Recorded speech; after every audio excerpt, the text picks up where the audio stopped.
Bismillahirrahmanirrahim. Assalamualaikum warahmatullahi wabarakatuh. Hai, perkenalkan nama saya Safriani dengan NIM 20376 GSD 0375. Saya adalah salah satu mahasiswa semester 7 kelas B Program Studi Pendidikan Guru Sekolah Dasar dari kampus Tiki Pelita Nusantara Buton. Adapun tujuan dari pembuatan video pembelajaran ini untuk memenuhi tugas UTS dari Bapak Juflin Alim SPD MPD selaku dosen pengampu mata kuliah model-model pembelajaran Bahasa dan Sastra Indonesia. Sesuai dengan mata kuliah model pembelajaran Bahasa dan Sastra Indonesia, saya akan menjelaskan 4 model pembelajaran yang bisa digunakan pada pelajaran Bahasa dan Sastra Indonesia. Dan 4 model yang akan saya bahas di sini yaitu 1. Model pembelajaran Discovery Learning atau DL. 2. Model Inquiry Based Learning atau IBL. 3. Model pembelajaran Problem Based Learning atau PBL. 4. Model pembelajaran Project Based Learning atau PJBL.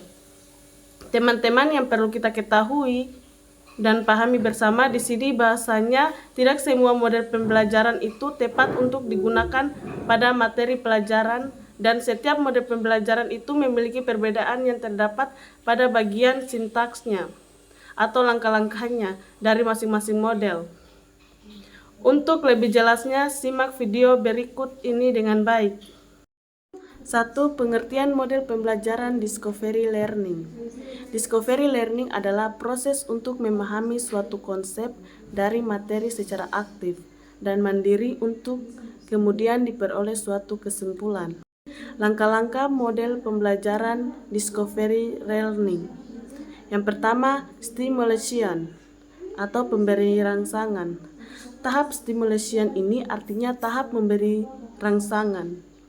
Guru akan memulai kegiatan pembelajaran dengan mengajukan pertanyaan, contoh-contoh atau referensi lainnya, anjuran membaca buku, dan aktivitas belajar lainnya kepada para peserta didik.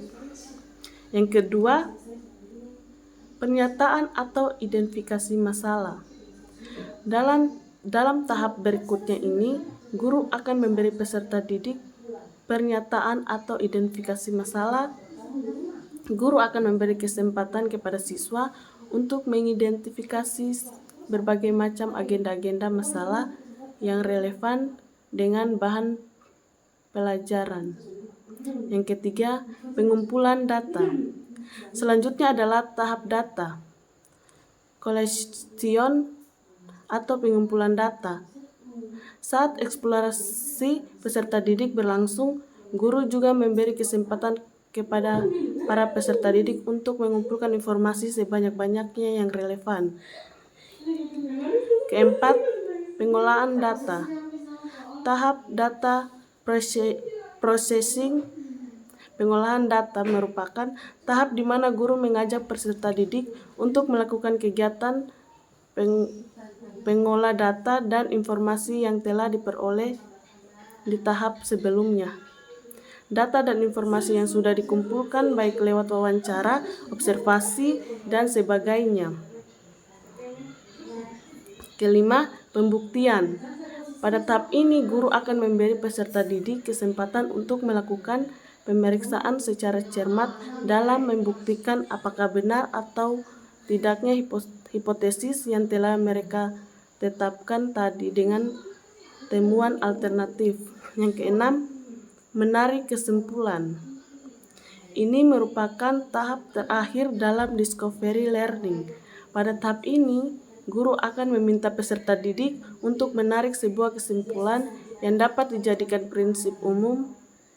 Kesimpulan juga berlaku untuk semua kejadian atau masalah yang sama dan memperhatikan hasil verifikasi. 2. Pengertian model pembelajaran Inquiry Based Learning. Pembelajaran Inquiry Based Learning adalah sebuah teknik mengajar di mana guru melibatkan siswa di dalam proses belajar melalui penggunaan cara-cara bertanya, aktivitas problem solving, dan berpikir kritis. Langkah-langkah model pembelajaran Inquiry Based Learning. Yang pertama, orientasi masalah. Orientasi masalah adalah tahap dalam mencari topik masalah yang nantinya akan diteliti. Dapat melewati artikel berita, melewati gambar, tayangan video, ataupun materi yang telah disediakan. Yang kedua, merumuskan masalah. Siswa diajak untuk dapat memformulasikan pertanyaan dari penelitian mereka yang berkaitan langsung dengan topik ataupun masalah yang dipilih. Yang ketiga, menyusun hipotesis. Siswa diminta untuk dapat membuat dugaan dari jawaban sementara atas sebuah masalah yang sedang dibahas. Tujuan dari hipotesis yakni untuk mendorong siswa dalam meneliti mengenai kebenaran atas jawaban-jawaban tersebut.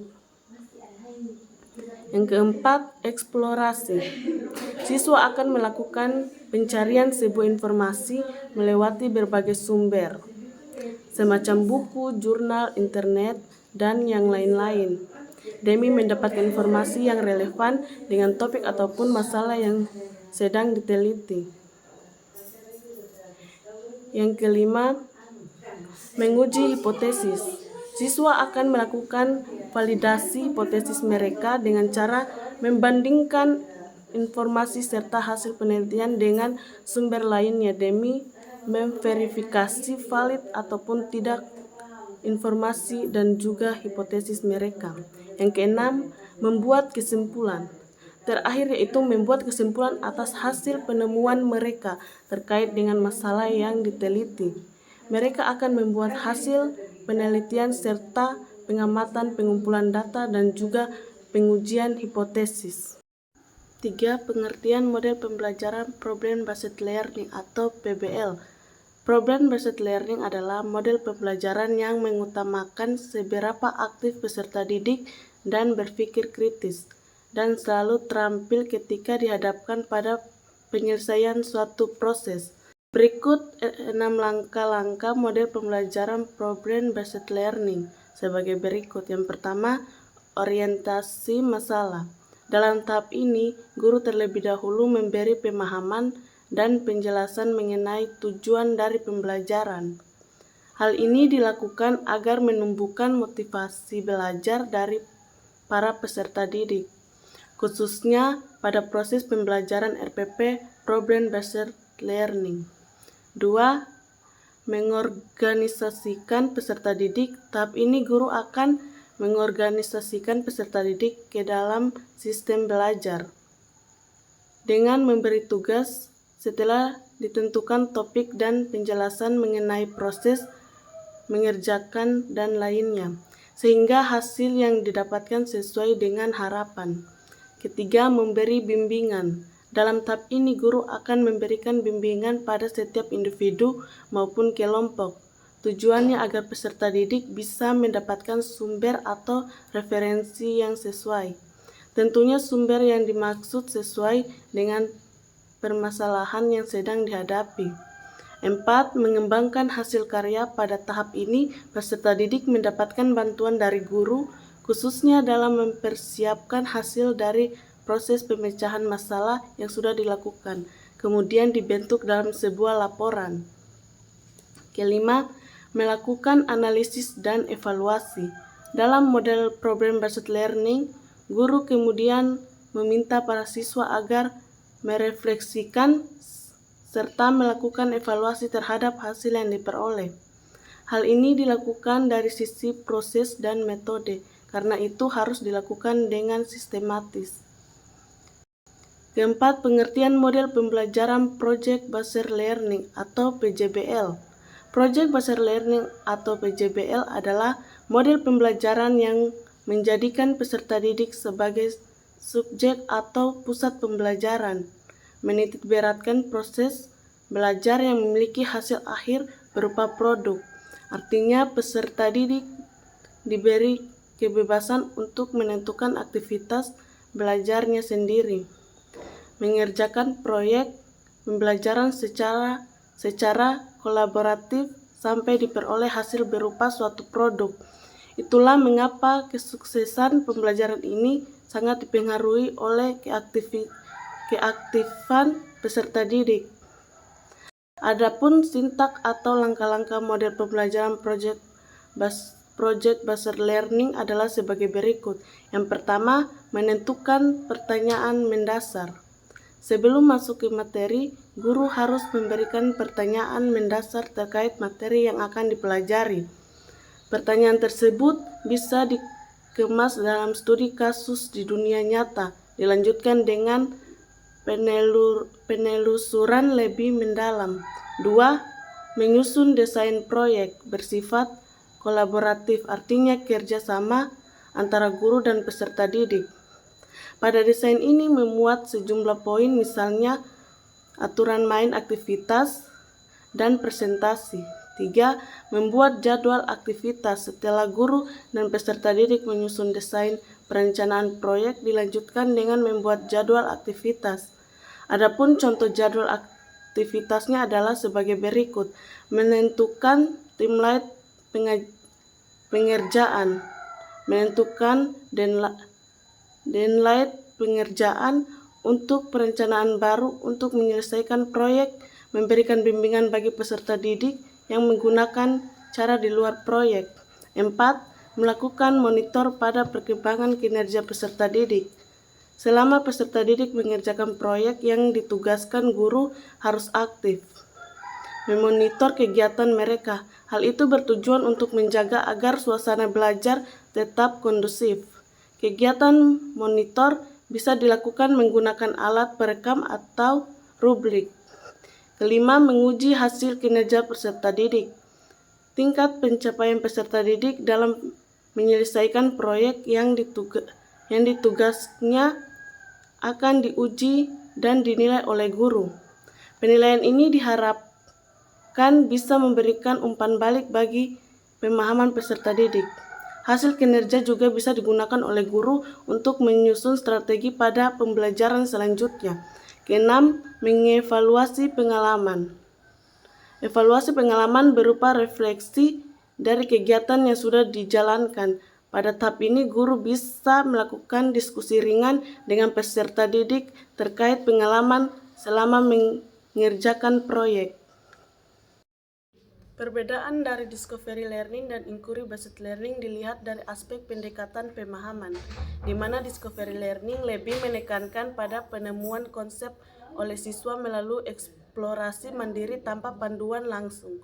Sedangkan inquiry based learning melibatkan proses penyelidikan dan penelitian yang lebih terstruktur dengan guru memberikan panduan dan dukungan dalam merancang pertanyaan dan menjalankan penelitian. Sedangkan dilihat dari aspek proses berpikir siswa, di mana discovery learning, siswa mengandalkan pemikiran induktif dan pengalaman langsung untuk mencapai pemahaman. Sedangkan inquiry based learning mengembangkan kemampuan siswa untuk merumuskan pertanyaan, merencanakan penelitian, dan menggunakan pemikiran deduktif untuk menarik kesimpulan. Sedangkan perbedaan problem based learning dan project based learning adalah problem based learning memaksa siswa untuk berpikir secara kritis untuk memecahkan masalah yang ada. Sedangkan project based learning menuntut siswa untuk menciptakan suatu proyek berdasarkan materi yang diajarkan. Selain itu, lama waktu yang diperlukan problem based learning relatif lebih cepat dibandingkan dengan project based learning yang memerlukan waktu cenderung lebih lama.